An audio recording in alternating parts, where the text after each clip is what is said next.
শ্যামলদা থেকে শুরু করে রাজুদা বারে বারে এই রাস্তার কথাটা বলতো যে রাস্তার অবস্থাটা খুবই খারাপ। কেন্দ্রের এত বড় চক্রান্ত, এত বড় ষড়যন্ত্র, তারপরেও আমরা আমাদের দিদির হাত ধরে অভিষেক বন্দ্যোপাধ্যায়ের সহযোগিতায় এই রাস্তার টেন্ডার এবং ওয়ার্কআউট করতে পেরেছি। এটা আমাদের কাছে সবচাইতে বড় পাওনা। আমি টানগঞ্জ অঞ্চলের মানুষকে কৃতজ্ঞতা ধন্যবাদ জানাবো, জাউলগাছি অঞ্চলের মানুষকে কৃতজ্ঞতা ধন্যবাদ জানাবো। এ ধরনের রাস্তা আমরা করতে পারতাম না যদি আপনারা 2024 সালে যদি এই প্রাণগঞ্জের মাটি থেকে 13,692, 12,692 আর জাউলগাছি থেকে 5,691 ভোটে যদি এখান থেকে যদি আপনারা লিড দিতেন না, যদি লিড দিতেন, আমরা বুক চিতিয়ে গোলা ফাটিয়ে আমরা জোর করে মুখ্যমন্ত্রী কিংবা কোনো দপ্তরে গিয়ে বলতে পারতাম না যে আমাদের এই রাস্তাটা দিতে হবে। সাম্প্রতিককালে আপনারা জানেন আমরা 65খানা রাস্তা একসাথে ভাঙড় বিধানসভাতে অনুমোদন করেছি। এই 65খানা রাস্তা সবকটা টেন্ডার হয়েছে। আগামী 15 দিনের মধ্যে এই 65খানা রাস্তা আমরা উদ্বোধন করব, এটা আমরা চ্যালেঞ্জ করে আজ এখানে বলে যাচ্ছি। আপনাদের জাউলগাছিতে 5-6টা রাস্তা আছে, আপনাদের প্রাণগঞ্জেও 5-6টা রাস্তা আছে, নারায়ণপুরেও 5-6টা রাস্তা আছে। আমার নিজের বিধানসভাতে আমি জানি না এক একটা এই ধরনের একসাথে 65খানা রাস্তা একসাথে আমরা অনুমোদন করতে পেরেছি কিনা। আজ ভাঙড়ের মানুষের আশীর্বাদ ভালোবাসা, আপনাদের আশীর্বাদ ভালোবাসায় আজ আমরা আমাদের প্রিয় দিদি মুখ্যমন্ত্রী মমতা বন্দ্যোপাধ্যায় এবং আমার প্রিয় নেতা অভিষেক বন্দ্যোপাধ্যায়ের হাত ধরে আজ ভাঙড়ের উন্নয়নটা করতে পারছি। আমাদের লক্ষ্য একটাই, আগামী দিনে ভাঙড়ের উন্নয়ন, আগামী দিনে ভাঙড়ের শান্তি। ভাঙড়ের শিক্ষিত যুব সমাজ, তরুণ সমাজকে বলি, আপনার আগামী দিনে ভাঙড়ের ভবিষ্যৎ ইনফ্রাস্ট্রাকচারাল ডেভেলপমেন্ট যদি না হয়, সেই এলাকা কখনো সামাজিকভাবে ডেভেলপমেন্ট হতে পারে না। রাস্তাঘাট যদি না থাকে, সেই এলাকা কখনো উন্নয়ন হতে পারে না। রাস্তাঘাট পেতে গেলে, রাস্তাঘাট করতে গেলে মমতা বন্দ্যোপাধ্যায়ের মতো নেত্রী দরকার, অভিষেক বন্দ্যোপাধ্যায়ের মতো নেতা দরকার। আর পশ্চিম বাংলায় চতুর্থবারের জন্য মা মাটি মানুষের সরকার দরকার। এটা আমাদের প্রথম বাংলার মানুষকে আজকে বুঝতে হবে। যারা আইএসএফ করছে জিজ্ঞাসা করুন তো, স্বাধীন আজকের মমতা বন্দ্যোপাধ্যায় যে বাংলার যে উন্নয়ন, প্রতি বুথে 10 লক্ষ করে টাকা, আমাদের পাড়া আমাদের সমাধান, ঠিক করবে কারা? গ্রামের মানুষ।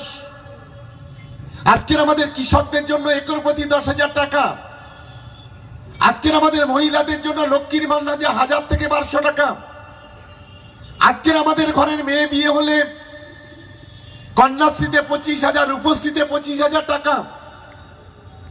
আজ গোটা বাংলা জুড়ে বিনা পয়সায় রেশন, গোটা বাংলায় প্রতিটি বাড়িতে বিদ্যুতের বাতি, অলিতে গলিতে কোথাও সিমেন্টের রাস্তা, কোথাও কংক্রিটের রাস্তা, কোথাও পিচের রাস্তা, কোথাও ব্লক রাস্তা।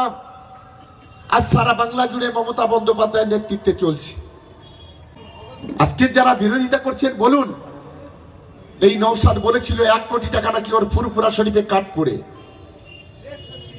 আরে ভদ্রলোক, যদি 1 কোটি টাকা ফুরফুরা শরীফে কাট পড়ান, বছরে 40 কোটি টাকা ইনকাম করেন, আপনি ভাঙড়ের মানুষের জন্য গত 5 বছরে ক টাকা খরচ করেছেন? একবার খতিয়ানটা তুলে ধরুন। এই প্রশ্নটা আমি আপনাকে করতে চাই।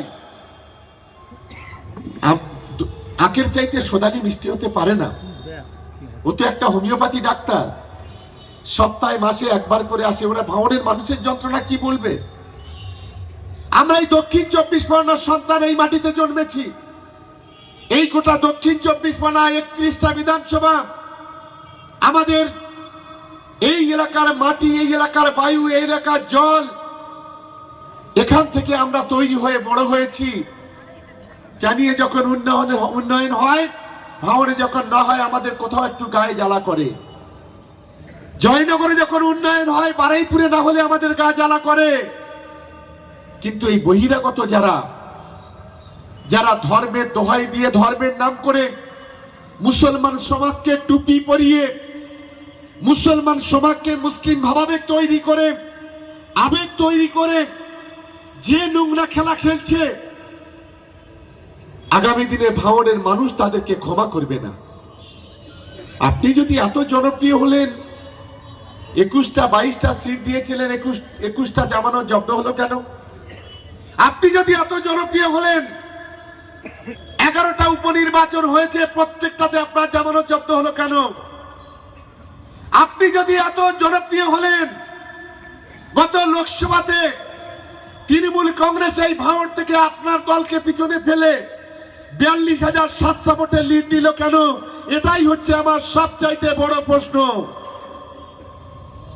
4টে লোক নিয়ে, কিছু ক্যামেরা নিয়ে গিয়ে ছবি তুলে বলে আমি মুখ্যমন্ত্রী হব। কেউ বলছে মুখ্যমন্ত্রী হব, কেউ বলছে আমি প্রধানমন্ত্রী হব। আমি মনে করছি এই নওশাদের আর আব্বাসের প্রধানমন্ত্রী এবং মুখ্যমন্ত্রী নয়, এদের যদি আমেরিকার প্রেসিডেন্ট বানিয়ে দেওয়া যায় তবেই মনে হয় এদের আশাটা পূরণ হবে।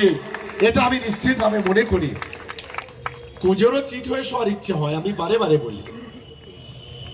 আমি বলছি 21-এ কি খেয়েছেন ভুলে যান,